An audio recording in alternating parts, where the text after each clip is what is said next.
అంటే అంటే అవినీతిలో వచ్చిన ఆదాయం చాలా ఎక్కువ ఉంటుంది. ఎందుకంటే అది దొంగతనంగా వచ్చే ఆదాయం ఉంటుంది కదా. కానీ అది ఎప్పుడు భయపడుతూ ఉండాలి.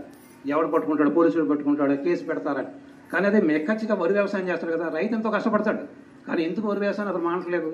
అతను లాస్ వస్తుంది, పండించిన పంటకి సరైన గిట్టుబాటు ఉండదు, వర్షాలు వస్తే మునుగు పోతుంటాయి. అయినా సరే ఏంటంటే నేను నిజాయితీగా చేస్తున్నాను, 10 మందికి అన్నం పెడుతున్నాను, డబ్బులు తీసుకుంటున్నాడు, తీసుకోవచ్చు. కానీ అంతకన్నా ఎక్కువ కష్టపడుతున్నాడు. ఒక రైతే కానీ పండించకపోతే మనకు ఎవరికి భోజనం ఉండదు కదా. మనం వేరే దేశానికి దిగుబడి తీసుకోవాలి. అప్పుడేమవుతుంది, వరి అన్నమే బంగారం అయిపోతుంది. ఏంటి బంగారం ఎందుకు డిమాండ్ పెరిగింది? బంగారం తక్కువ దొరుకుతుంది కాబట్టి. అదే బంగారం ఇసుకలో దొరికింది అనుకోండి, మనం ఎవరైనా లెక్క చేస్తామా? చేయం కదా. ఇసుక ఎలా ఉంది రోడ్డు మీద, అలాగే అది మట్టి ఎలా ఉన్నది. అలాగే ఏం చేస్తారు, ఏ వస్తువు అయినా సరే తక్కువ ఉత్పత్తి అయినప్పుడు దాని డిమాండ్ పెరుగుతుంది. అలాగే రైతు కానీ కోపించాడు అనుకోండి, నేను చేయను, నాకు వ్యవసాయం కష్టమైపోతుంది, నాకు కూలీలతో పడలేకపోతున్నాను, పంటలు దిగుబడి రావట్లేదు, ఎరువులు ఖర్చు అయిపోయింది.